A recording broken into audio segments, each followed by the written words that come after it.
का अभिनंदन करता हूं। क्या करते हो चूतियापन का। कोरोना वैक्सीन मुफ्त में उपलब्ध कराने के लिए मैं आदरणीय प्रधानमंत्री जी का, केंद्रीय स्वास्थ्य मंत्रालय का हृदय से आभार व्यक्त करता हूं। देश के वैज्ञानिकों का अभिनंदन करता हूं। क्या करते हो चूतियापन का। वो तो कैमरे पे आ गई है, कैमरे के पीछे उनका यही हाल है। कैमरे के पीछे वो गालियां देते हैं, बदतमीजी करते हैं।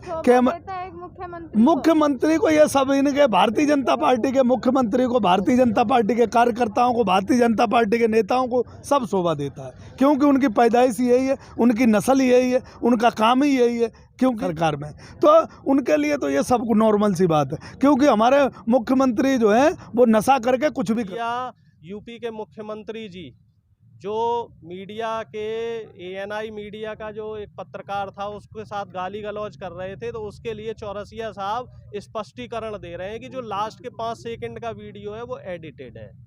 ठीक है, अगर मान लीजिए आप 1% अगर ये वीडियो एडिटेड होता तो अब तक ये उस आदमी पे केस नहीं ठोक चुके होते।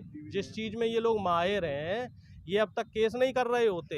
ये बचाव के मोड में क्यों हैं? जो बीजेपी के कई नेताओं के कल से ट्वीट आ चुके हैं, ये कह रहे हैं कि वो मुख्यमंत्री जी का, योगी जी का जो वीडियो है वो एडिटेड है। तो ये बचाव की मुद्रा में क्यों आ रहे हैं? अगर आप सही हैं और वो वीडियो एडिटेड है तो आपको तो कहने की जरूरत नहीं है, सांच को क्या आँच। से नक्सल अटैक हुआ, क्या लगता है अब उसमें 2 भाजपा के लोग थे, उनका नाम सामने आया। तो ये तो कोई नई बात थोड़ी ना। भारतीय जनता पार्टी तो जहाँ भी देश की सीमाओं पे कहीं भी अटैक होता है और हमारे जवान का अगर कहीं भी कोई नुकसान पहुँचता है तो भारतीय जनता पार्टी का उसमें कहीं ना कहीं इन्वॉल्वमेंट रहता है। हमारे देश के जहाँ भी नुकसान होगा, वो चाहे देश का किसान हो, चाहे देश का नौजवान हो, भारतीय पुलिस फौज हो, पुलिस हो, CR, जितने रेपुटेशन फोर्स हैं, कोई भी हो, कहीं भी मारा जाता है, अगर उसकी सही से जांच होगी, सही से अगर वो होगा तो भारतीय जनता पार्टी का उसमें हाथ निकलेगा। जो आज तो बहुत जल्दी वो छत्तीसगढ़ में हुआ है, छत्तीसगढ़ में आज कांग्रेस की सरकार है तो वहाँ दबा नहीं पाएगी, और बाकी तो इन्होंने दबा दिया।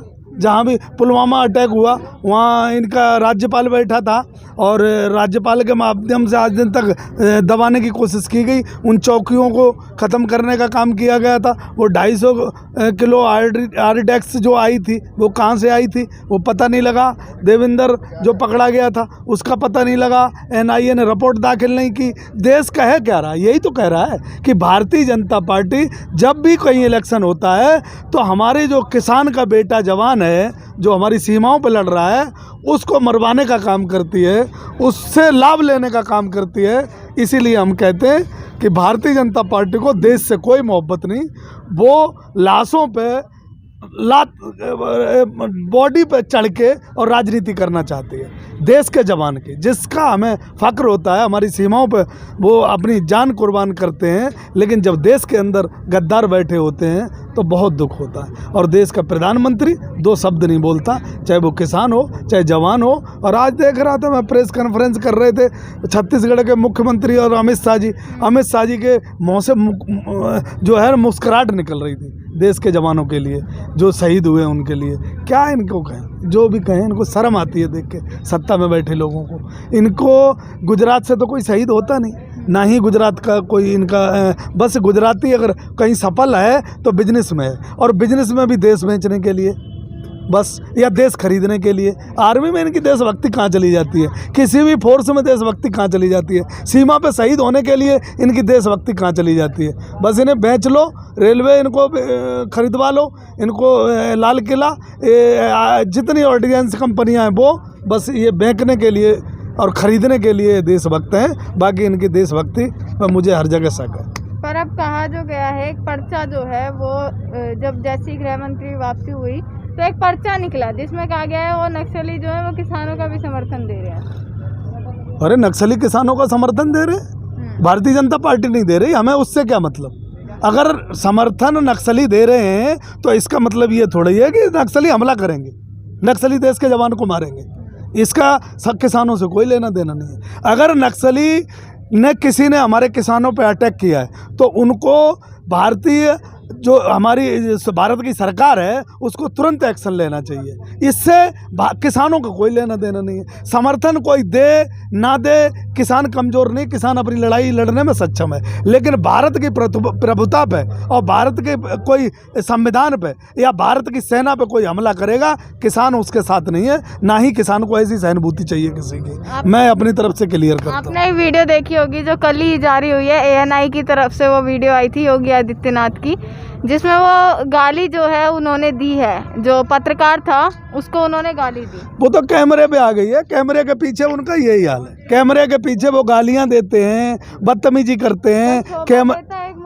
मुख्यमंत्री को ये सब इनके भारतीय जनता पार्टी के मुख्यमंत्री को, भारतीय जनता पार्टी के कार्यकर्ताओं को, भारतीय जनता पार्टी के नेताओं को सब शोभा देता है, क्योंकि उनकी पैदाइश यही है, उनकी नस्ल यही है, उनका काम ही यही है। क्योंकि उत्तर प्रदेश में जिस हिसाब से चल रहा है मुख्यमंत्री का कार्यकाल, बेटियों के बलात्कार हो रहे हैं, क्राइम हो रहे हैं, घोटाले हो रहे हैं, किसानों के ऊपर उत्पीड़न हो रहे हैं, दलितों को मारा जा रहा है, मुसलमानों को मारा जा रहा है, बिरादरी भाई बिरादरी ब्राह्मणों को मारा जा रहा है। कौन सी कम्युनिटी ऐसी है कि जिसे नहीं जो पीड़ित है आज की सरकार में? तो उनके लिए तो ये सब नॉर्मल सी बात है, क्योंकि हमारे मुख्यमंत्री जो हैं वो नशा करके कुछ भी कर सकते हैं। पर उत्तर प्रदेश के लोग तो उन्हें प्रेरणा मानते हैं ना अपनी। प्रेरणा कौन मानता है? उत्तर प्रदेश के लोग नहीं मानते, मीडिया मानती है।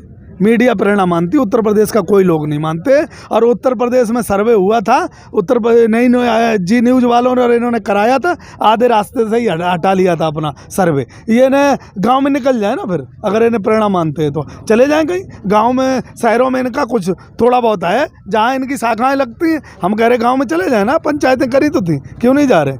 बहुत बड़े मर्द बनते थे, पुलिस इनके पास, फोर्स इनके पास, सरकार इनके पास, तंत्र इनके पास, तो गांव में चले जाए ना एक बार, पंचायतें कर ले जाके। नहीं करेंगे तो क्योंकि उन्हें किसान भगा देंगे क्या उन्हें? अरे गांव का किसान है, गांव की जमीन तुम छीन रहे हो तो किसान तुम्हारी आरती उतारेगा, करेगा जैसे पंजाब में विधायक के साथ। मैं ये कह रहा हूँ, पंजाब में विधायक के पास जनता ने किया है, किसान यहाँ बॉर्डरों पे बैठा है। जब वो ये कह रहे हैं कि किसान खेतों में है, किसान नहीं शहरों में है ही नहीं, तो किसान कहाँ है? किसने करा है? अब हमें पता नहीं है किसानों ने करा कि भारतीय जनता पार्टी अपने विधायक, जब देश के जवानों को मरवा सकती है तो वो अपने विधायकों के कपड़े भी फड़वा सकती है, उनकी कोई बड़ी बात नहीं है। मतलब किसान साजिश है क्या? अटैक हुआ, नक्सली हमला हुआ तो भी आपने भाजपा पर नाम लगा दिया। भाजपा का नाम नहीं ले लिया, भाजपा के पकड़े गए नेता, भाजपा के नेता पकड़े गए। हम ये कहते हैं कि भारतीय जनता पार्टी के नेता ही क्यों? एक बात बताओ, इससे पहले जब देश की साजिशें, जो हमारे देश का खुफिया तंत्र है, उसकी जो रिपोर्ट दी जा रही थी पाकिस्तान को, एक ध्रुव सक्सेना का नाम का व्यक्ति था, वो भारतीय जनता पार्टी का पदाधिकारी था, उसने पाकिस्तान को वो भी खबर दबा ली गई। 60 से ज़्यादा लोग व्यापम घोटाले में मर गए, वो भी सब दबा लिया गया। जब तक भारतीय जनता पार्टी सरकार रहेगी कुछ नहीं खुलेगा। नोटबंदी में दुनिया इतना बड़ा घोटाला हुआ, सारा दबा लिया गया। कोरोना काल में अरबों रुपए का घोटाला हुआ, सारा दबा लिया गया। जब तक कांग्रेस में और इसमें यही फर्क है, कांग्रेस जब सरकार थी तो अपने मंत्रियों को अपनी सरकार में ही अरेस्ट करवाती थी, और ये प्रधानमंत्री ऐसा है कि अपनी जो है सरकार में घोटालों को और बढ़ावा दे रहा है। चाहे वो नीरव मोदी लेके भाग गया, उसके साथ बाहर जाके फोटो खिंचवाता है, आराम से आशीर्वाद लेके गया है। वो था जो जी न्यूज़ वाला मालिक, वो भी अरबों रुपए लेके भाग गया है, वो भी कहता हम प्रधानमंत्री से, अरुण जेटली से मिल के आए। तो ये जो राम की लूट है, इसे खूब लुटवा रहे हैं देश का माल, क्योंकि इनके बाप ने तो ये किया नहीं था। ये देश का किसान और देश के मजदूर ने ये देश खड़ा किया था, इनका देश से कोई लेना देना नहीं था। ये जब आज़ादी की लड़ाई लड़ी जा रही थी तब भी अंग्रेजों के साथ थे, आज भी उद्योगपतियों के साथ हैं, इनका कोई भरोसा नहीं। एक पोलिंग बूथ पे 90 मतदाता और वोट है 171। कैसे? ये तो बीजेपी इसी के सहारे तो सत्ता में आई है, ईवीएम में हेरफेर करके और शासन सत्ता का दुरुपयोग करके। ये हर राज्य में इनकी यही सिस्टम रहता है। इससे पहले बीजेपी के एक नेता की गाड़ी में भी जो है ईवीएम पकड़ी गई थी, लेकिन मीडिया ने इस चीज़ को नहीं दिखाया। और आज भी देखिए न्यूज़ चल रही है कि 90 की पोलिंग पे 171 वोट। तो ये साफ साफ जाहिर कर रहा है कि बीजेपी जो है ईवीएम में हेरफेर करती है। यही काम इन्होंने बिहार में भी किया होगा, इसी वजह से बिहार में 4 बजे तक जो कैंडिडेट विधायक प्रत्याशी 5-5 हज़ार 10-10 हज़ार वोटों से आगे था, वो प्रत्याशी 8 बजे या 9 बजे या 10 बजे कैसे हार सकता है।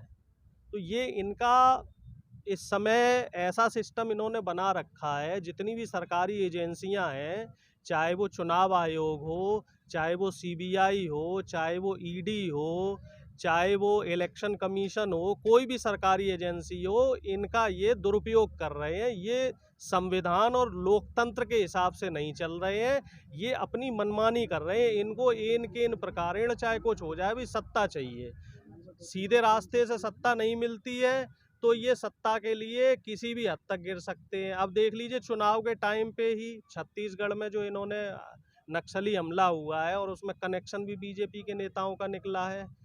जब लोकसभा चुनाव होने थे, उससे पहले पुलवामा अटैक करवाया गया, और उसमें जो दविंदर सिंह है, उसकी चार्जशीट अब तक दाखिल नहीं की गई, उसकी जांच नहीं करवाई गई।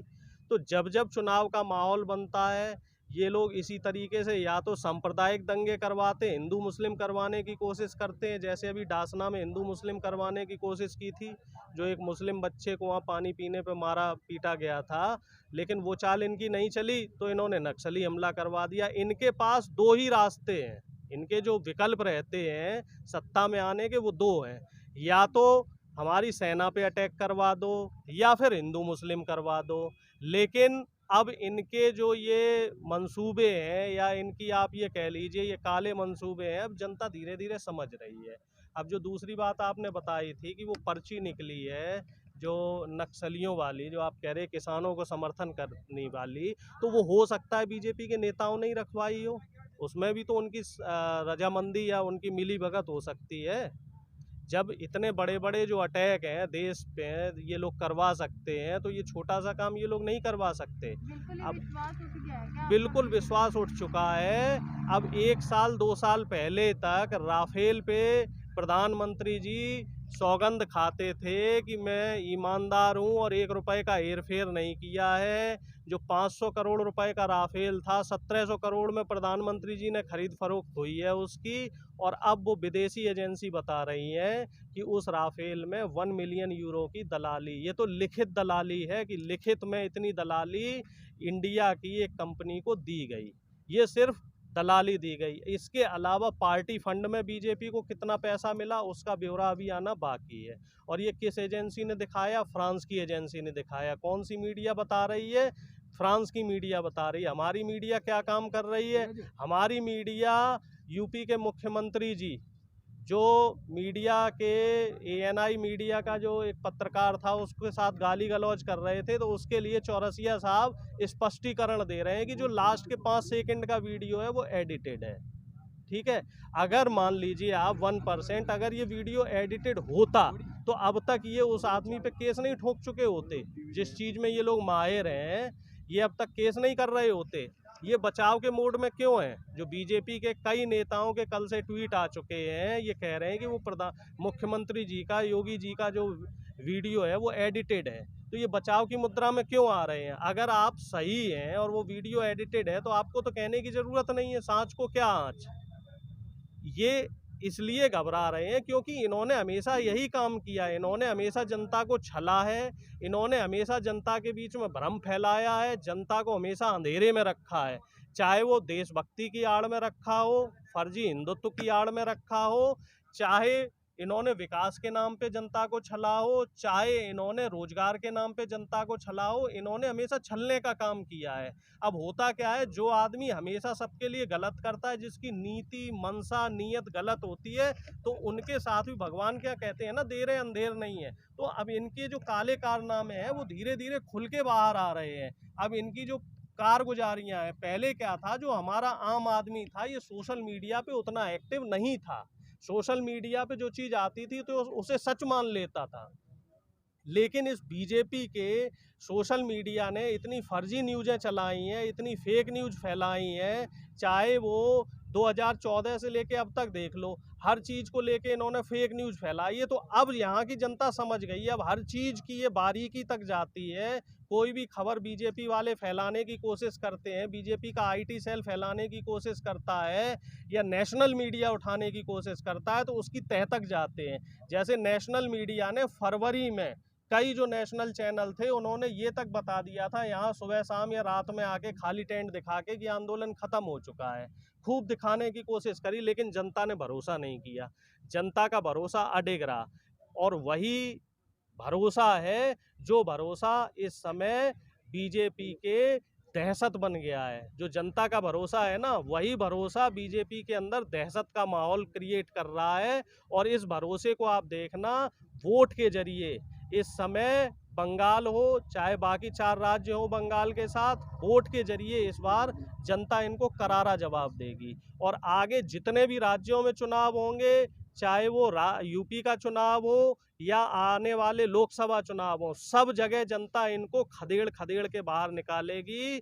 और मैं कह देना चाह रहा हूँ यूपी के मुख्यमंत्री जी से कि आप भाषा की मर्यादा में रहिए। आप योगी हैं, आप एक ऐसे पद पर हैं कि आपको इस तरह की अशोभनीय भाषा जो है शोभा नहीं देती। आप जनता के बारे में सोचिए, 1 साल का समय बचा है, वैसे भी आपकी कुर्सी छीनने वाली है। आप चाहे 4 साल बेमिसाल कर लो, चाहे कुछ कर लो, वो तो जनता जानती है कि 4 साल में यूपी में क्या हुआ है। यूपी में जो पिछली सरकारों ने विकास की गंगा बहाई थी, उत्तर प्रदेश को उत्तम प्रदेश बनाया था, आज की तारीख में योगी आदित्यनाथ जी ने उत्तम प्रदेश को क्राइम प्रदेश बना दिया है, उत्तम प्रदेश को बदहाल प्रदेश बना दिया है। उत्तर प्रदेश में इस समय क्राइम सबसे ज़्यादा है, पिछली सरकारों से 3 गुना 4 गुना क्राइम हो चुका है। बेरोजगारी इस समय पीक पे है। लोग जो यहाँ का युवा है ना, युवा रोजगार के लिए तरस रहा है। तो जनता जो चाहे उत्तर प्रदेश की हो चाहे पूरे देश की जनता हो, वोट की चोट दे के इस बार बीजेपी को खदेड़ के बाहर